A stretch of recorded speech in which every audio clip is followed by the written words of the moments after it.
Gugurnya predestinasi ganda pendeta Mel Atok, hanya modal congor dan fitnah kepada Romo Cafe.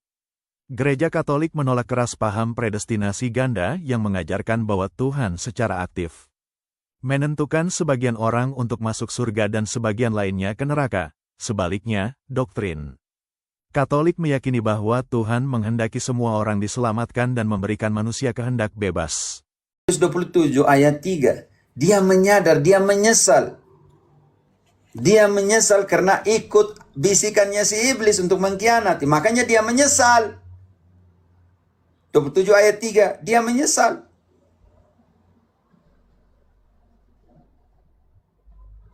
Matius 27 ayat 3. Pada waktu Yudas yang menyerahkan dia melihat bahwa Yesus telah dijatuhi hukuman mati, menyesallah ia. Kenapa kalau sudah ditentukan dia mau menyesal? Kan lucu.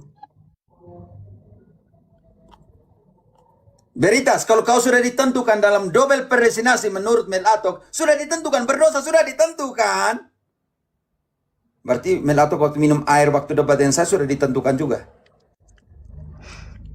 Sudah ditentukan, Tuhan sudah menentukan. Mel Atok mengatakan perpecahan denominasi adalah dosa dan dosa adalah karya iblis. Sudah ditentukan. Iya lagi. Kalau sudah ditentukan, kenapa Yudas menyesal di situ? Baca kembali untuk double predestinasi Calvinis, no?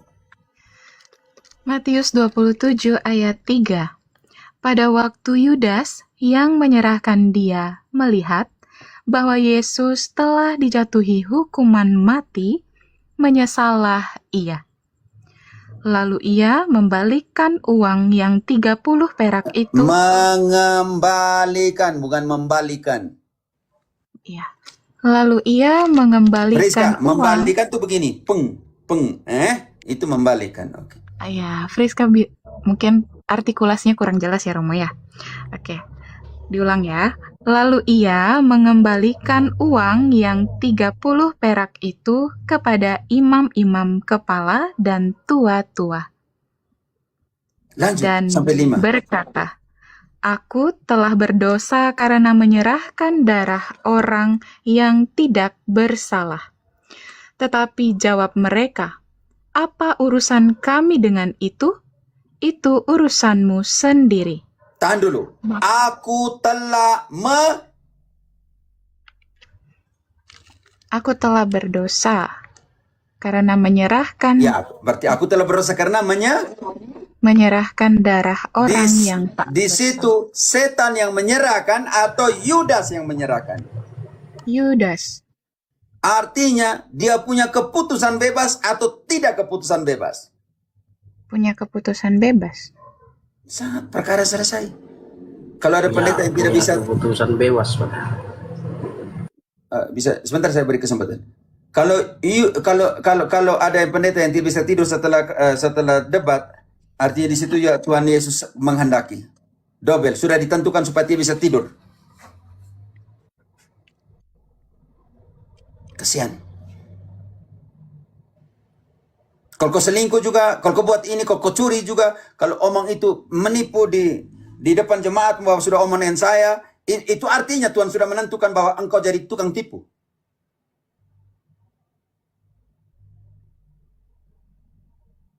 Kasihan sekali Tuhan Allah nih. Kalian buat boneka supaya menentukan kalian semua seperti itu. Kamu setir dia supaya yang kamu buat sudah ditentukan oleh Allah.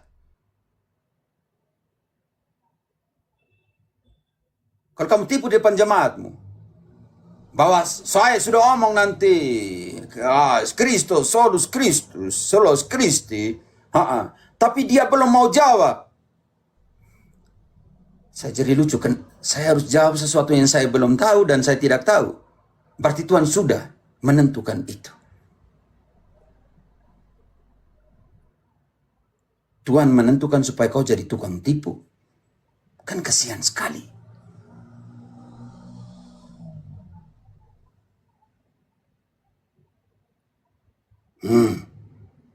Tolong ya. Kita cukup. Om S bisa mengerti tentang Yudas? Tanyanya tempat di mana? Anak kebinasan. Oke, siapa deh? Membenci saja membenci saja sudah tidak menjadi bagian dalam kerajaan Allah. 1 Yohanes 3 ayat 15. Membenci saja, apalagi menyerahkan dia yang sumber hidup.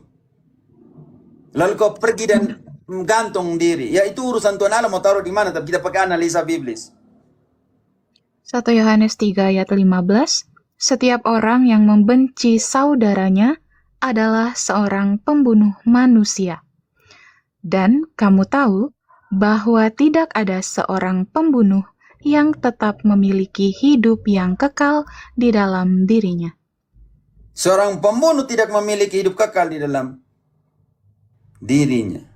Membenci saja sudah dikategorikan sebagai pembunuh. Teman-teman masih bisa tapa atau tidak? Karena tadi 10 menit tidak bisa. Bisa, Romo? Oh sudah. Tadi dicabut semua yang give, yang apa santai saja. Mungkin kita menggunakan kata salah ya. Tadi ya, Frater digunakan kata apa tadi mungkin ya? Yang Ini, ganting. gantung Gandir. sepatu, gantung sepatu. Gandir. Nah, Untung tidak ginting ya. Bahaya sekali ini. Oke. Oh ya, handayani mereka sudah turun. Saya tidak tahu mereka turun kapan. Oke, kira-kira begitu bisa mengerti. Mau taruh di mana itu urusannya Tuhan Allah ya. Hanya kita pakai analisa sudah dalam pengertian. Iya benar, siap. Ya. Sebenarnya saya mau nyambung ini tentang orang-orang yang catut nama Pater. Hah? Karena banyak orang juga yang catut-catut nama, orang untuk kepentingan pribadi atau keuntungan pribadi Pater itu doang. Maksudnya tidak mengerti. Bisa Ya, bikin bisa kalian akun sesama YouTube. Batak bisa jelaskan ke saya atau lang catut. Begini Pater, mohon maaf. Ada yang catut nama orang buat akun YouTube kayak apa, buat kepentingan atau keuntungan pribadi. Itu maksudnya aja ini Pater mau sambungin itu. bodong. Pakai Ya, maksudnya begitu dia pakai untuk nama. kepentingan pribadi. Oke. Iya, seperti Romo Patris sama Romo Cafe gitu kan, gitu. Oke, saya sudah mengerti. Iya, untuk Kita- kepentingan pribadi juga. Doakan mereka. Saya sudah bilang akun YouTube itu. Kalau walaupun kau ganti F dengan V, tapi rujukannya tetap ke saya. Itu yang saya mohon.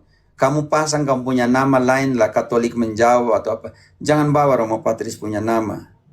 Jangan bawa saya punya nama walaupun saya sudah minta kau ganti itu, kau ubah dari F ke B. Veronica dari Flores ke Veronica. Sama saja yang kau pasang itu video saya, tidak ada guna.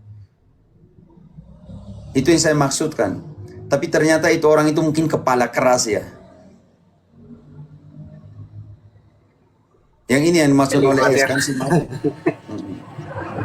Iya, Pater, gitu. Tolong ya. Kamu pakai kamu Katolik menjawab, Katolik ini, Katolik berdiskusi, urusan kalian lah seperti itu. Tapi jangan bawa saya punya nama, jangan bawa Romo Patris. Walaupun dulu kamu bilang Cafe menjawab, Romo Cafe Allegro menjawab, tapi kamu tidak kan saya suruh ganti dari Flores ke Veronica, sama saja rujukannya saya punya video, tidak ada guna juga. Ini yang dimaksud oleh S. Tolonglah Katolik. Kalau kamu sungguh-sungguh, kalau kamu kepala keras, sudah. Urusan kamu dengan Tuhan Allah, saya hanya minta satu hal. Maksudnya besok lusa ada sesuatu dengan akunmu itu, nanti orang bilang, kok ini kan namanya Patris Allegro dengan Cafe. Baru orang di bawah type kan kalian tidak bisa jawab. Bagaimana Cafe Allegro menjawab, ternyata akunnya bukan mereka punya. Teman-teman bisa mengerti, karena itu banyak yang komen di bawah kalian tidak jawab, karena bukan kalian, Allegro bukan kalian Daimere. Kalian hanya pasang nama di YouTube-mu seperti itu. Kan malu juga saya, ternyata di situ bukan saya, karena tidak bisa menjawab di bawah orang tulis seperti itu. Ini yang dihindari sedikit teman-teman. Kalau kalian punya respect itu, orang yang dengar ini tolong, saya minta dengan hormat. Patris Allegro tidak punya akun itu dan Daimere tidak punya akun namanya KB Allegro menjawab. Itu bukan kami punya akun. Kalau kalian mau pergi belajar, terus punya akun tuh Epifani. Saya tidak perhatikan juga itu. Lepas itu, mau muat tidak muat ya urusan di situ. Kalau orang mau pergi belajar, lari ke situ, lihat di situ. Ternyata orang Katolik tidak mau belajar. Orang Katolik tidak mau mendedikasikan 2-3 jam untuk belajar konten yang ada di situ. Saya hanya mohon yang pemilik akun itu, kalau tidak kita rame-rame report akun YouTube itu supaya hilangkan saja, karena saya sudah minta dengan hormat, type lagi di bawah seperti orang yang anak kecil yang meminta kau jangan pakai sapu namaku. Tiba ternyata semacam adanya dia seorang Katolik. Hanya saya bilang, kau tolong hubungi saya, sampai sekarang tidak hubungi.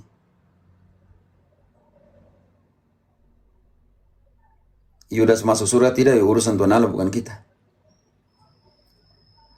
Kalau saya sudah di surga dan saya info ke kau, namanya siapa ini? Dan 15 PM, Yudas sudah ada dengan saya di sini di neraka. Saya kasih tahu kau.